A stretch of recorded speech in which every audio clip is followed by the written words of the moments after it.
Well, folks, I'm here with Heather Day Satterley, and we're ready for another episode. Heather, good to see you. Good to see you too, Joe. Yep, it's always great to do these. They're so much fun. We start with hmm current events. Then we're going to get into our TV and movie quote of the week, where we will extract some kind of wisdom from the strangest of places. The excellent thing we learned this week, we're going to try to stump each other with two truths and a lie. There's the member spotlight. Lamont is going to be covering that with us this week on one of the members he coaches. The Woodard Report article of the week, and that's how we wrap. But before we get started, there's a little game we like to play over here where either I or Heather give the other one a word, and we have to work it into what we say during the podcast, and we have to make it natural. We've never heard this word before. This time, Heather will be providing the word, and I will be the one trying to work it into my comments. Heather, what's my word? Your word today is ribbon. Ribbon. Okay. All right. So let's get started with current events. What are you seeing out there, Heather? So, just dropped today, KPMG closed its U.S. federal audit practice and it's trimming its advisory staff. So, this was reported on Accounting Today. And so they closed down after they lost a federal audit engagement with the US Army that was worth about $60 million. They closed that audit practice and they're scaling back their advisory staff. So the writing's on the wall. They're not the first. We've seen this come around in the last, 3 to 6 months in PricewaterhouseCoopers, with other firms as well. Some of the big four are starting to cut things back. We also, I think, on our last podcast, we talked about how they were rolling out agents at one of the large firms, and they were requiring all of their team members to be using AI. So we're starting to see this shift at the very top on how AI is starting to really take over some of these tasks. And the question that I have, Joe, and I really wanted to dig into this with you, is the writing on the wall that accountancy is changing, not just, we're saying the work that we're doing is changing from compliance to advisory, but is our role changing from compliance to advisory, right? Because we're seeing fewer and fewer audit practices. Do we need, is audit going away? Are we no longer assurance? Are we no longer, is that, no longer who we are, our identity? Are we more advisors, and are the bots going to be the assurance? And Yeah, should Daniel Susskind in his book "World Without Work," he delineates between role displacement and task displacement. Audits are going to be there. I mean, in this case, they lost a massive contract. I couldn't imagine, the blow. Actually, I can't imagine. We've lost contracts that are large Mhm. comparatively, and I've had to, lay off staff. That was about 10 years ago. So those kinds of things do, get you. But in general, I mean, unless there are regulatory changes, there are going to be audits. The question is just how many accountants will be required to perform that audit work. And I believe there will be tax returns unless there's some sort of a flat tax. But I don't believe it's going to take as many accountants to prepare the tax returns. So to answer your question, yes, I do believe that accountancy is going to shift to advisory, but not because the work changes. It's just because the bots are doing the work, are doing the entry level or beginning pieces of that work. Tax prep, record keeping, which is the capture for the bookkeeping for folks that aren't familiar with that delineation. And then the audit field work and audit what they call grunt work. Those are task displacements for sure.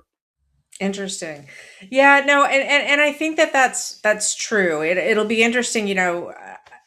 We've talked about how there's a replacement of the, you just talked about the change of the work, right? So as work is automated, other work comes into the picture based on that automation. And Well, so I think that's that's, called the complementing force. So in yes, economics, there's a substituting complementing force, right. and the complementing force replaces the tasks that have been displaced with new tasks, and it's incredibly unpredictable. It is. Um, yep. So I like to refer to the agrarian industry. That was over 50% of the workforce in the United States just in the middle of the 20th century. It has grown significantly while the workforce has shrunk. It's now less than 4% of the US workforce. However, it's tripled. So you can, but then the whole point of the complementing force is jobs appeared, like search engine optimization consultants. Who could have predicted that in 1950? So that's that's what we hope is going to happen here. Some unforeseen complementing force is going to come in. But if you're going to hear Dr. Susskind at Scaling New Heights, which we hope that you will join us in June, he's going to not be pessimistic, but he's going to say, let's not rely too heavily on that complementing force in this situation.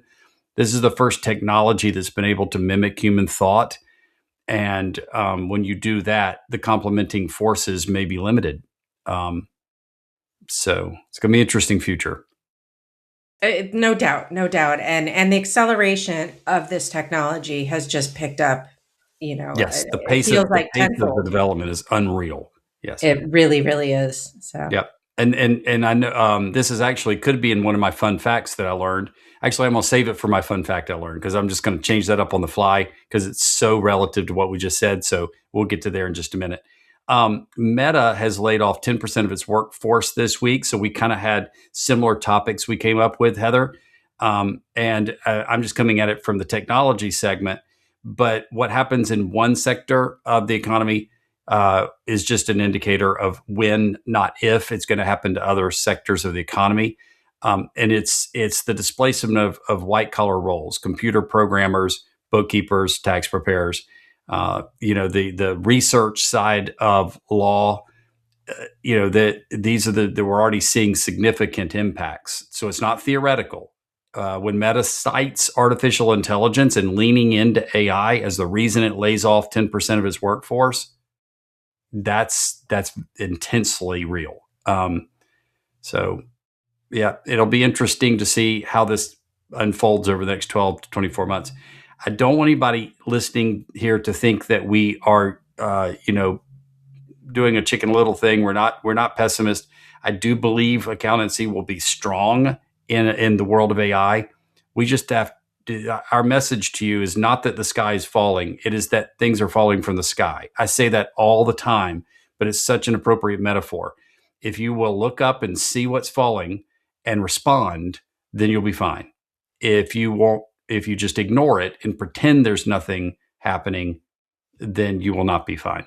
So there you go. Any comments on that, Heather, before we get into the next segment? no, I think that's right. I mean, you have to stay informed. You have to experiment. You have to be having the conversations. Putting your head in the sand at this point is not an option for sure. That's correct. Yeah. All right, let's move on to the TV and movie quote of the week. Joe, did you ever see Jury Duty? The reality No, but TV it's on show? my list. I heard it's hilarious. It is. It's hilarious and heartwarming. So Okay. it's hilarious and heartwarming. And so they just released season 2. And of course, I binged it over the past, week and a half. And so I've been watching the new one, which is called Company Retreat. And it is delightful and hilarious and wonderful. And the hero in the story, you just can't help but fall in love with him. His name is Anthony. And so it's a little bit of a spoiler alert, but that's okay. That's not the intent of this of the show. Is the intention of the show is not to not know what happens. It's to watch the whole thing unfold. So I'm not spoiling. Joy's in the for journey you. with this one. Yes, it's the journey, not the destination in this. There you go. In this case. Sorry. So Anthony, who is our hero in Company Retreat, has stopped an acquisition of the company. So the premise is they're at a company retreat. He was hired as a temp, and the company is being acquired by a larger company. So Anthony has stopped the acquisition. He's killed the deal, and the team is celebrating.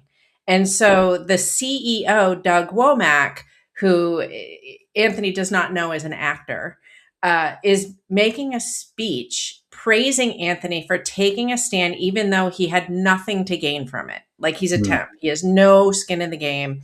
And the quote that he said hit me so hard. I was like, Joe, it's sometimes hard for me because I get into like the watching mode and I don't look for quotes, but this one hit me straight in the face. It was, at the end of the day, the soul of a company isn't about productivity or profit. It's about the people that make that company. Hmm. And you've actually, I've heard these words come out of your mouth several times, where you talk about the soul of the business. AI doesn't have a soul, right? No. That it's the people in the company that make up the soul of the business. And this just really resonated with me, and it's so true that as we're really focused on this productivity, the automation, at the end of the day, companies exist because we have a dream. Like, we have something that we want to bring to the world. And if we automate ourselves out of it, what happens to that dream? Yeah. Right. So it comes back to mission, vision, and purpose. And in this rapid world of AI, I think we have to really go back to that vision, mission, and purpose continually and ask ourselves, is this the right thing to do for the soul of the business? So it really hit me hard watching it. I thought and I highly, highly recommend it. Great, great show. That's great. That's awesome. So I've been watching the Pit, and this is my second time I'm quoting the Pit. I love the show, not because I'm into medical shows so much, but because it's phenomenal writing and acting, and mostly because the entire series is essentially the way they transcend their science to insert their humanity. And it's a great exercise for anybody in the accounting or bookkeeping professions to watch right now, so you can be inspired to insert your humanity.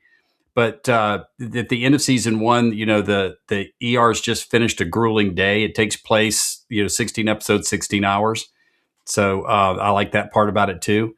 And they've just finished a grueling day, and they even had a triage situation with a mass shooting, and so it became a little bit like an episode of MASH, but not a comedy. And the two attendings, the most senior people in the ER, they're up on the roof just kind of catching their breath, trying to detox after the day. And one of them says to the other, I think I know now why I keep coming back. We can't help ourselves. It's in our DNA. And this is my favorite part. This one doctor says to the other doctor, we are the bees that protect the hive. And, it's that the takeaway from that is those two doctors that were standing on the roof after having just gone through that, and then they're going to show up to work the next day. That's not a career. That's a calling. Right. And and what I've seen in the best of accountants and the best of bookkeepers is they transcend their science. They transcend their profession. They understand they're the bees that protect the hive, and they're called to their work. And if you're listening here and that resonates with you, you've felt that before, but maybe you don't feel it quite as acutely as you used to. Let's go back and find that thing again. Sharpen it up and lead out with it, because to be intensely human is to have soul. And Heather and I did not plan that. That just No, we did not plan that at it just all. worked No, out. it's so It just funny. worked Yeah. out very well. Yeah. Yes. Absolutely. All right. So Heather, let's now move on to the excellent thing we learned. What did you learn this week? I learned how to make an agent, and I know that I feel very late to the game. And I just want to say to every listener on this podcast who is feeling late to the game, you're not late to the game. Just do it. Just okay. And the reason I'm saying this is, all my friends, all the cool kids are making agents. They're all making agents. They're doing it in Claude. They're doing it in ChatGPT. I'm like, all right, Heather, you got to make an agent. And I set aside some time. It took me 10 minutes. So here's the thing is, we have this thing called vibe coding, right? And that's where we are. Is the vibe coding is you tell, ChatGPT, Claude, whatever it is that you're using, I want this outcome, and it builds it. And you give it a little bit of direction, and it can actually go do things. So what I would like to say to people is, number one, you're not behind. It's moving rapidly. You are not behind.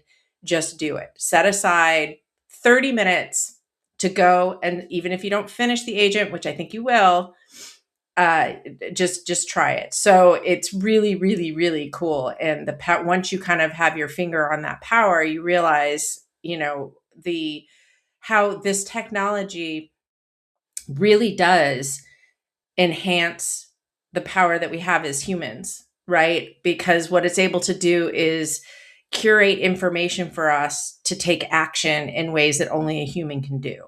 Yes, And and agents that agents perform tasks, and it's like hiring an assistant to start delegating stuff to, but you don't have to put them on the payroll.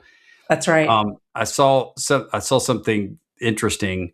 It was like one of these clickbait things that happen on social, and I follow mostly corporate things on social, so that's where my clickbait comes in. And it said that there's one prompt that you should start with anytime that you want to build an agent. And the answer, the prompt, what once you click in, it was like the prompt is, "I want to build an agent." You just tell the GPT, "I want to build an agent." Oh, that's wonderful. What agent would you like to build? And if that's not quite where you're at right now, you have no idea what an agent is, then go to the GPT and go, "What is an agent?" I mean, there's really no starting place with this process that is too beginner. You just start where you are and ask the question, A hundred and then percent, have Joe. the And conversation, and you will get from what is an agent to building your first agent within an hour or less, depending on how complex the agent is. absolutely. And I've been on some podcasts this week and reading some things, and what they're talking about this MCP servers. And so that was the kind of the thing that everybody's talking about, these MCP servers. And I'm like, I don't have an MCP server. I don't know how to build one. I'm not a developer. And so that's how I started down that road, was asking ChatGPT, what's an MCP server? How do I Yes, get exactly. one? And then I learned that I don't need to get one. I could get one, No, but I don't need to you get don't one. need one. So Yeah. yeah, No more so than you need a server to serve out your website or your podcast, right? that's It's right. all in the cloud. So It is all in the cloud. all right. So the thing that I learned, whenever you said the pace of adoption or the pace of development on AI, it is unprecedented. I wanted to play off that. There's something I learned as recently as last night. I'm reading a book right now called The AI Con. I'm not particularly enjoying it. I disagree with about half of it. And Same. it occurred to me why I'm disagreeing with about half of it. It's because the book was written 2 years ago. But beyond that, it's also citing research from the 2018, 2019. So this is encouraging to me on many levels. There's a trajectory for this, an implication for the accounting profession too. There were studies in 2018 and 2019 that said AI facial recognition struggles with people of color, and the documented science. And what was happening is the law enforcement agencies that were using facial recognition were arresting people or bringing in people as people of interest in crimes when they were people of color, because AI was getting them confused with the person who committed the crime. Now that's science, and it's documented. These studies are proven. But the studies that are cited in the book, the AI Con, are not the most recent ones. It was written in 2022, 2023, 2024. There was a new study that says that now the accuracy rate on facial identification for people of color is over 99.9%. So it's really important when you're reading anything about this to understand that if the article was written yesterday, it could be irrelevant. And I am not being hyperbolic. You're not. I'm reading the same book, Joe, and because everybody, we have a book club at Woodard, and and I had the exact same response to it. Is this is outdated information, Yes. and maybe this could have been perceived as true 2 years ago when it was written, but it's certainly not true today. Yes. And we learned in our course on AI at Brown that the professor was modifying PowerPoint slides up to the time our class started. Absolutely, And yeah, then he would end the class with, and now as soon as we're done, everything I just said could be irrelevant. I yeah. mean, he wasn't being hyperbolic either. Now he might have been a little bit with the minutes there, but it's insane, the pace of development. So I would encourage what I've learned, and what I would encourage everybody else to then apply is, if something didn't work yesterday, a week ago, especially a year ago, don't assume that it doesn't work today. It's happening that fast. It really is. It's astonishing. All right, let's move on to the two truths and a lie. We're going to try to stump each other. Let's All go. right. So my two truths and a lie, I decided to get personal. I'm going to actually give you two truths and a lie about me. Okay. Okay, this will be All right. fun. Okay. So here we go. So when I was about 9 years old, I auditioned for a murder movie. Okay. A movie about murder. When I was a child, I lived in 5 different states. And I have been a singer in a band. Okay. So the 5 different states I think could be true because I think, and you live right now in New England. And if you always lived in New England, it's kind of like one big state. I figure if you have one football team, you're one state. So, I mean, that is a pretty good rule, right? Yeah, there you go. So Connecticut, Vermont, whatever, Delaware, I don't know. It's all one thing. There's All right. lots So of, yeah. That's why we I'm call it trying to New offend England. the It's people from the easier. Northeast intentionally. Don't be offended. It's a joke. Okay. I'm not. So I'm going to think that you probably did move around up there. If you walk across the street, you hop states up there. So then I could see you as being in a singing group that tends to fit. So I'm going to go with the murder movie being the lie. All right. So you got it wrong. Sorry. I lived in 3 states as a child: North Carolina, Kentucky, and Rhode Island. Oh, wow. Okay. Yeah, it's 3.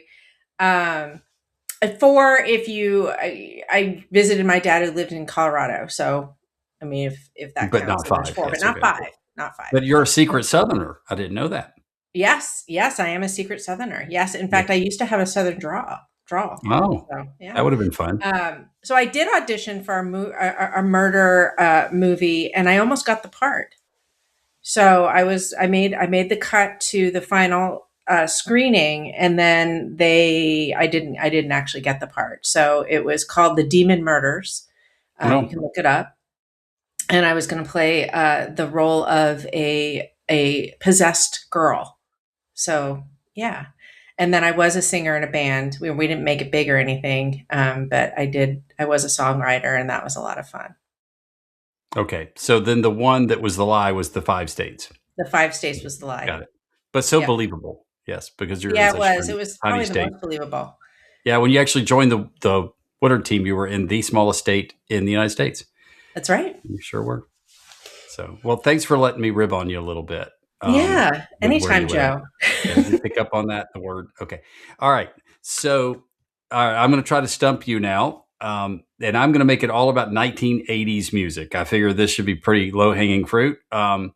So Michael Jackson's Thriller is the best-selling album of all time with over 70 million copies sold worldwide. So that's number 1. Madonna's Like a Virgin was the first album by a female artist to sell over 10 million copies in the US. That's number 2. The band Duran Duran was named after a villain character in the 1968 sci-fi film Barbella. Wow. So I'm thinking that the numbers, it's how we get each other, right? The whole 5 states that's how I stumped you, Joe. So I'm kind of leaning towards one of those being wrong. I don't know anything about Barbarella, so that could be true. I'll say that's true. And then I'll go with I'm going to go with Madonna's Like a Virgin was the first album by a female artist to sell over 10 million copies in the US. You think that's the lie? That's the lie. It's actually Michael Jackson's. All right, so we both stumped each other. That's great. We did. And I got in the word of the day. All right. So let's move on to the member spotlight. Lamont Nesbitt is going to be celebrating one of the members that he's coaching. Lamont, welcome to the podcast. Thanks for having me. You guys cracked me up. But what I want to make sure I celebrate today is actually thrive. I know you've coached him for a minute, Joe, as well, and so I get the pleasure of doing that now. And for those of you out there who don't know Gail or Randy, you should meet them. They're characters. Um, what I want to do is That's an this. understatement. The understatement, right? I'm going to talk team and their culture for a minute. So forgive me for not mentioning names. I really want to honor them, but confidentiality and stuff too. The culture that they are building and have built, quite honestly, is constantly being tested. The caring, the empathy, the professionalism, they're just really after what they're doing in a way that is very impressive to me. What I really want to highlight today, though, is their resilience. They've been pretty tested lately. I think that's fair to say. Those of you who don't know, employee is like a double four-letter word, right? I mean, They don't like to use that word. We don't like to use that word either. Yeah. I know it's for many reasons. It's wrought with adventure, chaos, and look, mostly it's unknown. You just don't know what's going to happen, and you really have to just kind of, as Patricia would say, would have a mind like water, right? And you just got to be able to take it as it comes. I have been watching them care and respond to their team. I'm hearing the stories of how their team responds to each other and the company and the needs that continue to happen. We have an ideal team, ideal here at Woodard, and these guys are embodying this in ways I've just not seen. They see everyone as people first, the employees, each other, their clients. And it's amazing to me how nothing seems to knock them off that perch, off that Yeah. view. Yeah. That's a core value for them. Yes, core value, great word to use. And I know it's not easy. And anyone tells you that it is, they're selling something. But it just doesn't get to them. So it's really an honor and a privilege to watch. So I'm like, wow, ideal team. You're not sure if you're doing it right or wrong. You should have a talk. They'll tell you it's not easy, but I promise you they're getting it done. Yep. And they had the gambit of emotions that come with all of the hits that, Andy Stanley says that we're messy people working with messy people trying to make everything less messy. Right. And so when you're working with messy people, they're going to have that arc of emotion, but you're right. That core value never gets shaken. That they're still going to treat people as humans and be very good humans to them, regardless of sort of the hits they take in that process. Right. And just the dedication, the focus of people first that they have, I'm learning from it. I think you're people first right up until you ring the doorbell at my house and I have a no soliciting sign, and I am people first, right up until maybe something with other drivers could work in there too. Right, exactly. If I'm driving the car, you cut me off, or you're in the left lane going slow. Yeah. They are truly people first. The blips are hard to find for them. Yeah.